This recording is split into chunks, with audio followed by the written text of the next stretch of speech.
Welcome back to Inside Europe, the weekly current affairs podcast and radio programme from DW, Germany's international broadcaster. I'm Kate Laycock in Bonn. As we went to studio this week, ceremonies were underway across the continent to mark the 80th anniversary of the end of World War II. In many countries, May 8th is known as VE Day or Victory in Europe Day.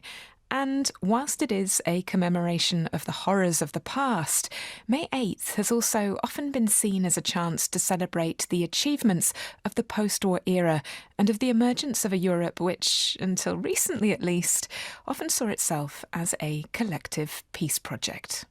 But was it really ever that? It's a question that I put to Nathalie Tocci, director of the Institute for International Affairs in Rome.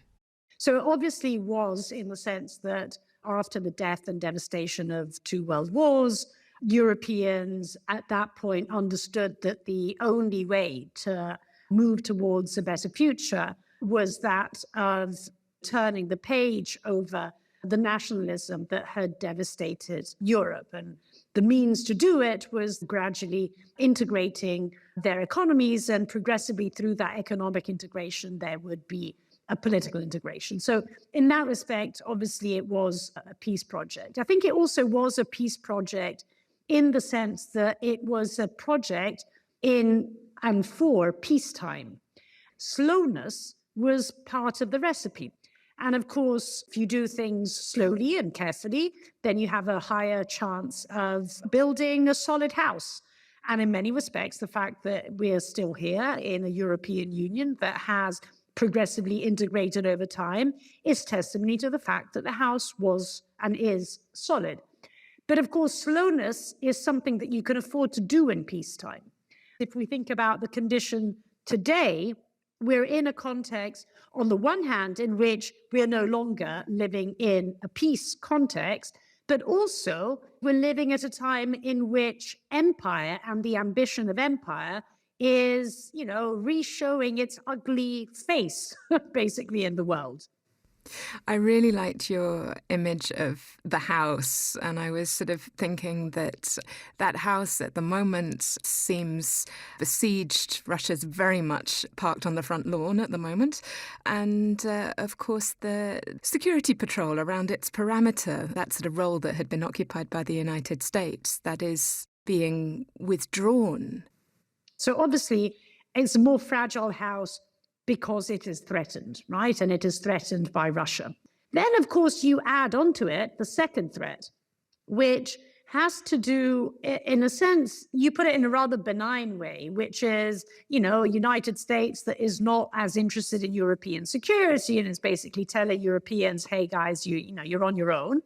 It gets trickier when you see the intent coming from Washington today, so coming from the Trump administration, which is not necessarily that benign.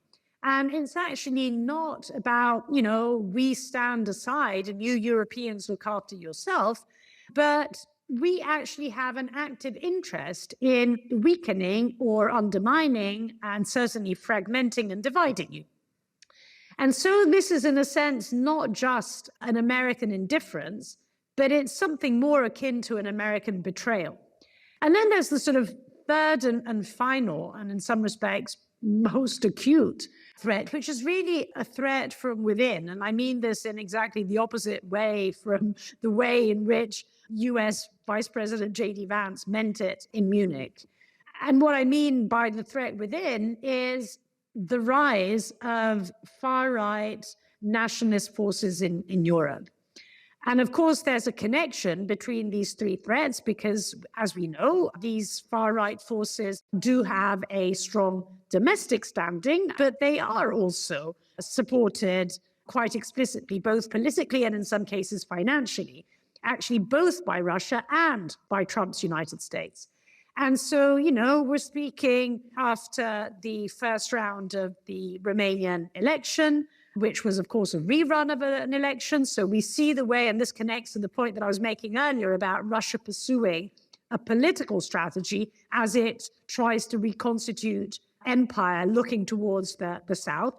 And it's really a rather effective one, right? Because if you think about what is happening indeed in Central and Eastern Europe. Not only is Hungary already safely in Russian pockets, not only is Slovakia, but very soon we may see indeed Romania, elections coming up in the Czech Republic, which may well go in the very same direction. Bulgaria is always there, kind of teetering on the brink. And of course, this is, without even mentioning the rise of far-right parties in Western Europe, right? And so there's that threat from within, which is a threat to European integration, because a nationalist far-right Europe is by definition one in which the European integration project is basically hollowed out up until when it disappears altogether. You described about a month ago in an article that really stuck with me when I read it in The Guardian, the kind of shapes that you see forming as Europe sort of shifts and adjusts. Maybe you could tell me a bit more about how you see Europe responding to this hostile climate. So obviously this is a story which starts from, what's the real need here? And the real need is obviously security and therefore it's defense. And it's security and defense that passes through Kyiv. I think we should have clarity on that point. At the same time, it will involve a role, and actually quite an important role, I think, of European institutions, and in particular, the European Commission, particularly when it comes to the funding of many of these defense industrial projects. So it's the EU, but it isn't the EU. Then you kind of think, well, what is the other obvious place? Well, it's obviously NATO. And there too, you're kind of stuck with a very ambiguous answer, because it isn't NATO to the extent that the only reason why we're having this conversation is that the US is checking out from European security in the best of possible circumstances, the benign indifference rather than the malign working against. But either way, it's a NATO kind of without its majority shareholder, which is the United States. But at the same time, it is NATO, both because there are a number of countries which are not in the European Union and are in NATO and are in this discussion, like the United Kingdom, like Norway, but like even Canada and perhaps even Turkey. And much like in the case of the EU, there's value in having, for instance, the European Commission involved on the funding side.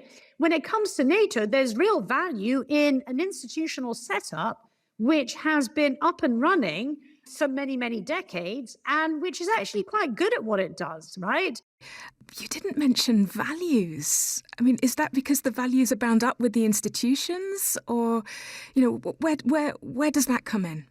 So it's a really good question. So in a sense, it should be the premise of the entire conversation. Why is it that we're having this conversation about security and defense in the first place? So if we didn't have clarity as to the fact that the reason why we're investing in defense is to protect democratic values, then surely there are better ways of spending your money than on military capacities, right? So it only makes sense to spend on security and defense if there is clarity on those values. And by values, I don't mean something abstract, but I mean certain freedoms that constitute basically a democratic system and the democratic societies that we live in. However, I think that embedded in the question is precisely the entire threat to this exercise. Because what if in European countries you have a growing number of countries which essentially turn their backs on liberal democracy? And they don't need to do it overnight. They do it gradually, right? So it's a kind of gradual urbanization, both in geographic scope and in depth. Well, that Europe, which rearms significantly, we should be very, very worried about, right? And so I think, both because of the, in a sense, positive reasons to engage in not just a conversation, but action on defense, but also the negative reasons of the threat basically therein, if we don't get that values piece right, is, I think, the beginning and the end of this entire exercise on European defense. Nathalie, could I maybe ask where you will be on May 8th? I'm actually going to be in Kyiv and very much looking forward to celebrating with them. You know, obviously not much the present and certainly not much the past on their end, but hopefully their future. It's so interesting because when you said Kyiv, which is obviously a place at war, your voice softened. Is it because that is where the values are to be found right now? I think so. I mean, you know, I kind of always think back when Ukraine applied for EU membership, literally days into Russia's large-scale invasion, which was in some respects the most counterintuitive thing in the world to do, when you didn't even know whether the capital would stand in a matter of days. And yet, on kind of closer inspection, it was the most obvious thing to do. Because again, if there wasn't clarity on the values, why on earth would Ukrainians have to resist Russia, right? And so I think, as I said, it's really the core of this conversation. And the reason why, as I was saying earlier, European security today passes through Kyiv, not just because of the kind of hard security end of the story, but also because of the political values that essentially all this represents.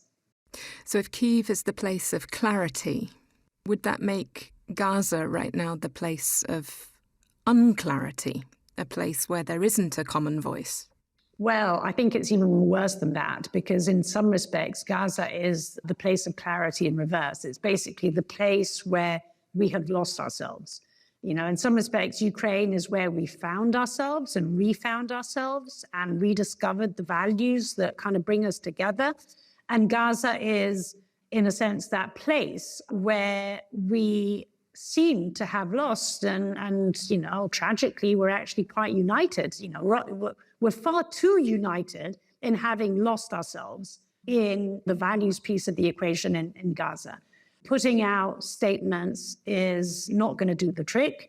We know this perfectly well. And in the case of Gaza, there has been absolutely no incentive by anyone in Europe to actually do anything to change the course of the events. And so we are, in the best of circumstances, assisting silently at war crimes and crimes against humanity being perpetrated every day. In the worst of circumstances, and I'm no lawyer, and it is up to the ICJ eventually to determine what this is, but hypothetically, there is also a possibility that the International Court of Justice will, you know, determine eventually that what we're living through now is a genocide in Gaza. And yet this is happening in a unanimous European silence, broadly speaking. Nathalie Tocci is director of the Institute for International Affairs in Rome. Human rights groups, including Amnesty International and a UN Special Committee, have found Israel's warfare methods in Gaza to be consistent with the characteristics of genocide, including use of starvation as a weapon of war. Israel denies the allegations. Now, you may have noticed that one of the possible European futures that Nathalie set out in that interview revolved around the idea of a coalition of the willing. And in that department, France and Britain are already taking the first steps. They've announced that if and when a ceasefire agreement is signed between Moscow and Kyiv, they are willing to lead a European troop deployment in Ukraine in order to deter Russia from further aggression. It's a development that our Paris correspondent, John Lawrenson, has been following closely. Le Premier ministre britannique et moi-même donnions mandat à nos chefs d'état-major des armées. President Macron speaking at the end of a Paris conference on Ukraine a few weeks ago that brought together France, Britain and Ukraine with some 30 other countries, including most of Europe, Canada and Australia, but not the United States, in what is being dubbed a coalition of the willing. Macron announced that France and Britain were coordinating a military coalition in support of a solid and lasting peace. Pour une paix solide et durable. He was, though, short on details. Jean-Dominique Merchet is editor of an influential blog on defence issues called Secret Défense, or Classified. President Macron hasn't said what this Franco-British-led force will be, only what it will not be. It will not, for example, be a peacekeeping mission with troops deployed on the front line to observe whether the terms of a ceasefire agreement are being respected, such as the UNIFIL mission in southern Lebanon, for example. It will not be a substitute for the Ukrainian army either, and it will not take soldiers from neighbouring countries such as Poland or the Baltic states and deploy them in Ukraine. President Macron has described the military intervention he and his British counterparts are imagining for Ukraine as a reassurance force. Jean-Dominique Mercier again.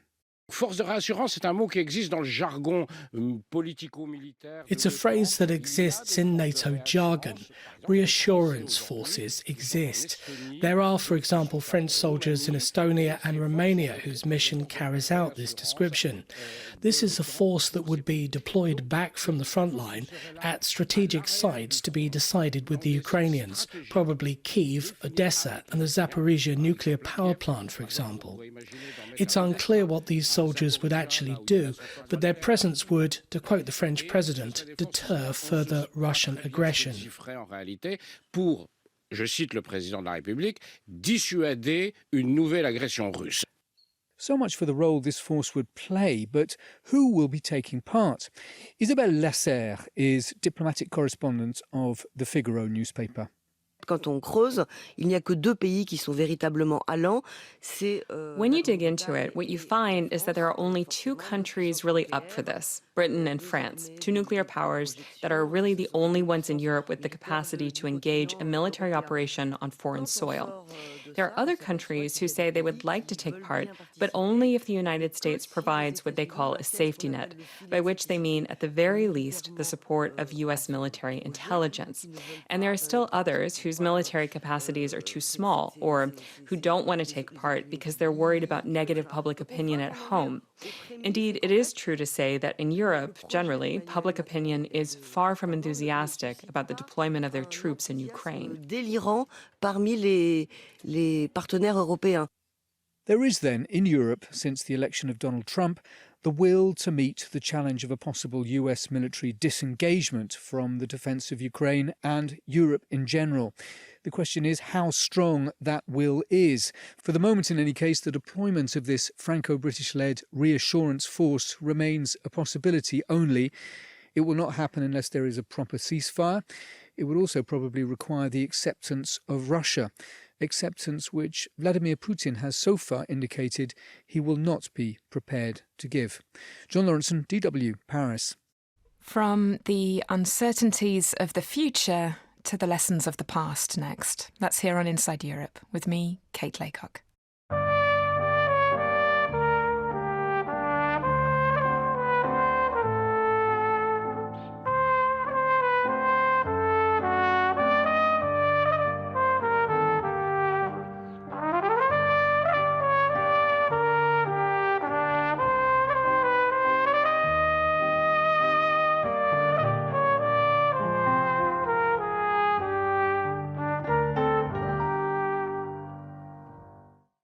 $50 million dead, 20 million in Europe, including 6 million Jews.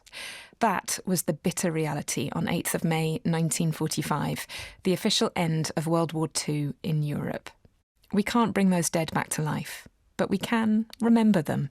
And that, I think, is the impulse that motivated David Kattenberg to complete his own very personal tour of a selection of synagogues in the Netherlands, a country that was brutally occupied by the Nazis and where some 3/4 of its Jewish population died in the death camps. Jeanette Engers Harschel, 54 jaar. Eva de Vries Harschel, 49 jaar. A handful of teenagers read out the names of Alkmaar Jews deported by train on March 5, 1942 to Auschwitz, Sobibor, Bergen-Belsen and other Nazi death camps. Hans Leon Frankenberg, 39 jaar. Among the 172 names now inscribed in Alkmaar's black granite monument, my grandmother's nephew and his wife both perished at Auschwitz. Albert Louis Blok, 30 jaar. Marianne Blok-Duker, 28 jaar. Down in South Holland, I visit the town of Sliedrecht, where Albert Louis Blok's aunt, my grandmother, hid from the Nazis along with her best friend Esther and 8 others. In March 1943, Dutch police seized them. A month later, Marta and Esther were gassed at Sobibor. So I opened the door. Welcome. My grandmother never got the chance to visit Sliedrecht's tiny synagogue. Today, though, it's open house, so I join a couple of other visitors, curious to look inside. We're just walking by and we noticed somebody by the door and my girlfriend said, well, let's look. Have you ever been here before? This is the first time. You know, I'm almost living here for, I think, 56 years in Sliedrecht. And this is the first time I entered the building here. Ronald Kitts is the chair of the foundation that owns Sliedrecht's synagogue, the only synagogue in the world sitting on a dike. As far as we know, the first Jewish families lived here from about 1770. And they were Ashkenazim. These were Ashkenazim, yes. They came from German and Eastern Europe. I gather this is the only synagogue in the world on a dike. Yes, we are very unique. Sliedrecht was a dike village, and there was no houses down the dike because it was more safe to make homes on the dike. So why not the synagogue also? And they did in 1845. The Jewish community in Sliedrecht, it's not very big. No, not anymore. There isn't. There are a few families, but they are not religious. So when there is a meeting here, most of them came from other cities around. And that's not often. When we started, we had a service once a month and also the Jewish festivals. But a few families went to Amsterdam, a few families went to Israel. And then there were not enough Jewish people anymore because in the traditional service we need 10 men. Maybe you know that, a minyan. Yeah. Sliedrecht's Dike Synagogue is a small but lovely. Its handsome red wooden interior tells a sad story. All this interior comes from another synagogue which had no Jewish community anymore after the Second World War. And we are very glad because it fits very well, but of course it has a sad story. It's crazy. The Jewish were not safe in our country. It's about 80% who were murdered. And nowadays, with all the bad news from the Middle East, but also from the Western Europe cities, makes them very voorzichtig, very careful.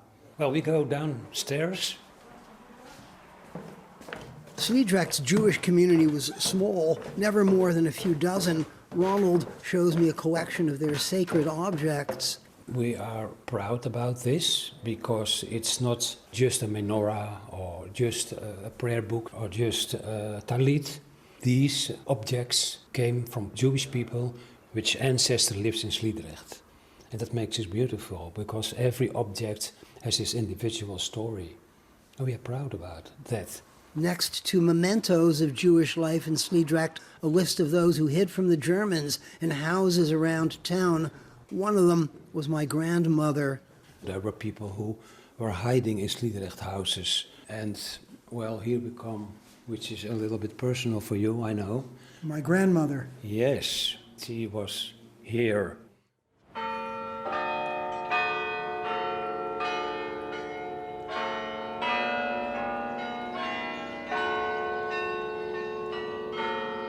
In search of other tiny Dutch synagogues, I go to Amsterdam, home to the Netherlands' largest Jewish community. The bells of Amsterdam's South Church echo off the pavement of the city's old Jewish district. Poor Ashkenazi Jews from Eastern Europe migrated here beginning in the late 17th century. Streets were narrower back then and lined with synagogues. Just one remains, built in 1766 on a lane that no longer exists. The Eulenburger Synagogue now stands behind a brick wall. Maurits Jan Vink shows me around. Should we go in? Yeah, this is a beautiful old synagogue, and we try to keep the spirit of the past alive as much as possible and transform it also into a place where people want to come in the 21st century. The upper level was meant for services.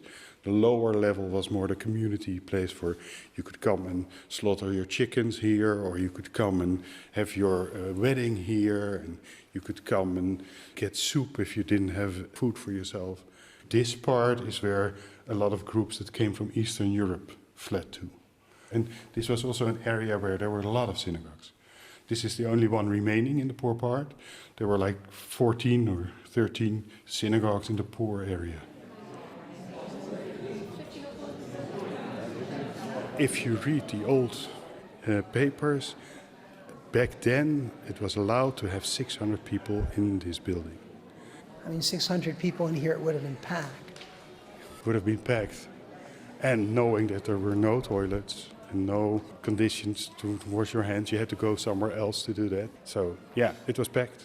But this whole area was packed. If you lived here, you lived with 10 people on 35 square meters. And the bathroom was outside, and there was one place to go and take a bath, not in the houses.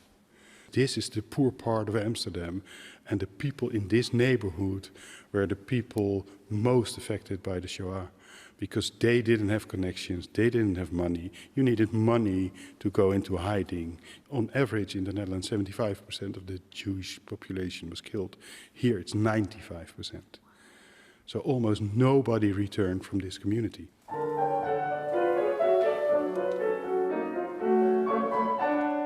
Some of those who never returned were talented composers and musicians. Among these, Leo Smit and Menachem Asher. Their music survives, performed by Imre Talgam for a packed audience in the Eulenburger Schule.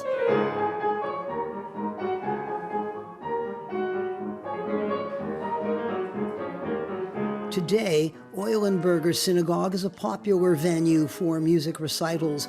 Wahida Afriat helps organize them. We are developing our own programming for like a Seder meal at Pesach, or, things like that. More activities surrounding Jewish tradition. Also have non-Jews involved.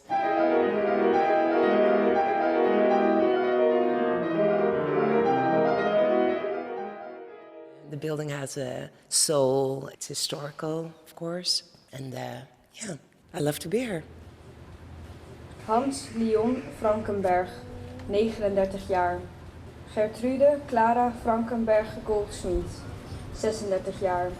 The souls of old Dutch synagogues are all that remain of the souls of Jewish folk who gathered there before the Second World War, before the Shoah.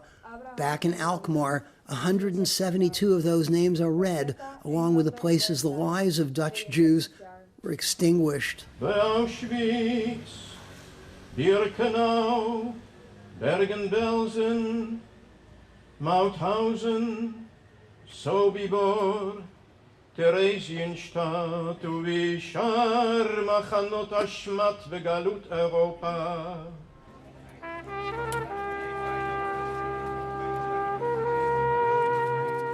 David Kattenberg reporting from the Netherlands. Thanks to the Jewish community of Alkmaar, Sliedrechtstijk Synagogue and Amsterdam's Eulenburger Schule, and thanks also to Imre Talgam for his piano passages by Leo Smit and Menachem Asher. You can find out more on Imre's web pages, imretalgam.com, and we will be putting a link to that in our show notes. That's it for today. This programme was produced by Charlie Shield and me, Kate Laycock, with help from sound engineer Ziad Abu Sleiman. Inside Europe comes to you from DW in Bonn.